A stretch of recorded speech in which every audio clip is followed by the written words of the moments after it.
Robert Mugabe threatened to take over foreign firms in retaliation.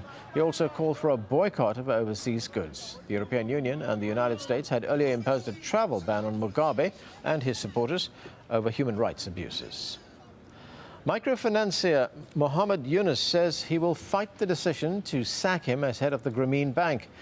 He was fired by Bangladesh's central bank on Wednesday. It says he violated the country's retirement laws. And those are the latest headlines. The news continues here on Al Jazeera after Riz Khan.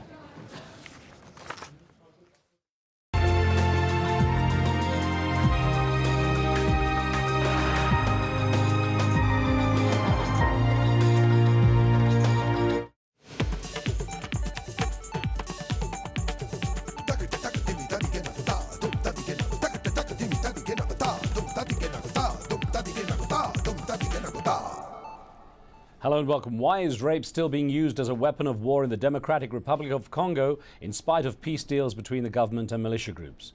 Africa's deadliest conflict has cost an estimated 5 million lives, and violent abuse continues to be used as a weapon to intimidate, punish and control.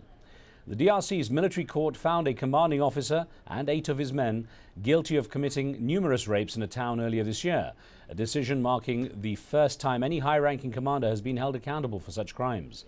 And while many in the international community praise the ruling as a milestone, it has done little to comfort the large number of women dealing with the trauma of sexual violence. Today we ask what can be done to provide real protection against rape crimes in the Democratic Republic of Congo. Remember, you can join our conversation with your questions and comments. Send an SMS or an email to the show. Well, I'm joined by 2 guests who are very familiar with the horrors of war in the DRC. Joining me from Paris is Eve Ensler. World-renowned feminist and activist, her organization has recently co-developed City of Joy, a shelter for sexually battered women in the DRC. And from Oslo, Norway, we have Marcus Bleasdale, an award-winning photojournalist who has spent over 8 years covering the DRC conflict. It's a pleasure to have you both on the show. And Eve, I have to start with you. It's great to get you back on the show. And it's sad, though, that a couple of years on, we're still talking about this subject. We talked before when you were launching your campaign, Stop Raping Our Greatest Resource, Power to Women in the DRC. And it seems things certainly haven't improved since then. They're worse, if anything. Why? Well, I think the basic fundamentals haven't changed very much. We still have many outside militias, whether they're from Burundi or Rwanda or Uganda, waging war, fighting a war inside the Congo on the bodies of the Congolese, particularly the bodies of the women of Congo. And I think that basic problem, that basic structure, that basic exploitation of minerals that continues, and where militias are used to control the mines and exploit the minerals, that hasn't changed. But I'm a little more optimistic than I was before, and maybe that's because I just came from the opening of City of Joy, which is an extraordinary place opened by V-Day with the Pansy Foundation and support from UNICEF in Bukavu. And the opening was a very, very exhilarating and positive moment after many years of horror and atrocities. And I have great faith in the women of Congo. I have great faith in the women. And I am seeing, after years now of working and struggling in movements inside the Congo and outside the Congo, women in the diaspora and women inside the Congo, women activist leaders, have really been building a movement that is really taking shape and taking form. And I think women are finally coming into their power and voice. But Eve, let me ask you what you make of that recent conviction of that high-ranking commander and 8 of his men for crimes of rape. And I wonder what real impact you think it might have there. Well, I think the fact that anyone's been arrested and anyone's held accountable is a good thing. Seeing how many people have been raped, what we're up to, an estimated 500,000 women have been raped in the Congo. So of course it's good. The question is, what will happen to this person? Will he be kept in prison, which is a huge question, because we don't see people often staying in prison. And if he is kept in prison, what will the consequences be? And how will that be exposed? And how will that affect other people? I mean, I think those are all huge questions. But I think anybody being arrested at this point, or an end to any minutia of impunity, is an excellent thing. Right.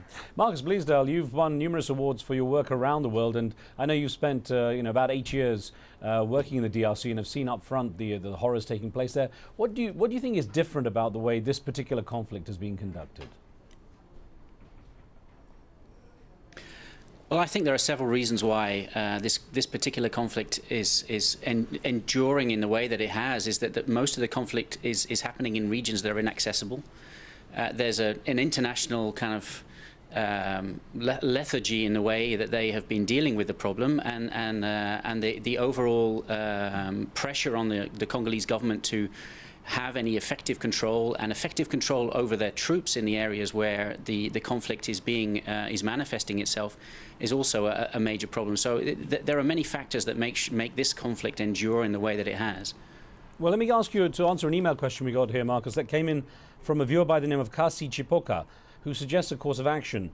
Kasi writes in saying, the world needs to know what's happening in the DRC and give the plight of women priority. Intervention is the only solution here. I mean, from what you see, who could intervene effectively? What mandate could they have? I think it's a little bit more complicated than intervention. We have already UN troops on the ground. In some cases they are effective. In some cases they're drastically ineffective. And that has been a major problem in the past, in that the areas, even where the UN troops are controlling, they haven't really been as effective as they could have been. They haven't been in areas where, or they haven't been as probing as they should be. I was in DRC just last month, in the northeastern part, actually, in an area where the Lord's Resistance Army are very, very active, abducting children, abducting women, raping women for many, many months, many years. And the UN are patrolling the main streets of small villages, but not moving away from those main streets where the LRA are active and where most of the civilians are living. And so it's a huge problem that it's more the ineffectiveness of the international community. Intervention is not really an answer. International intervention is not really an answer here. The place is vast. The country is huge, and it's more diplomacy, it's more pressure, it's more pressure from international governments in terms of funding, because half the problem here is government-led. Remember that most of these, well, not most, but a lot of these places, the rapes are being committed by government soldiers. These are government soldiers that the international community is funding via the government of Kinshasa. So we have to understand that it's the international community that, in a way, has a responsibility to make sure that the Congolese troops are behaving in a way that is acceptable to the international conventions of conflict.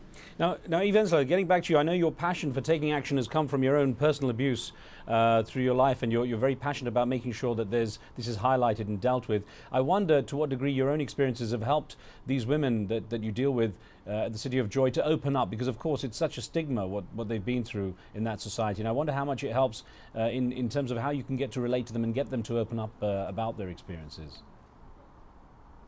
Well, my experience with Congolese women from the last 4 years, and I think one of the reasons VDay made a decision to stay and commit so much of our energy and resources to supporting the women in the Congo, is that they're incredibly strong, incredibly resilient, and quite brilliant women. And I think I've been very lucky in many ways to be in a very deep relationship with quite a few women in the Congo. And I think obviously being a survivor of rape gives me a level of connection and compassion. But what I will say is that I think the women of Congo are ready, truly ready, to make change.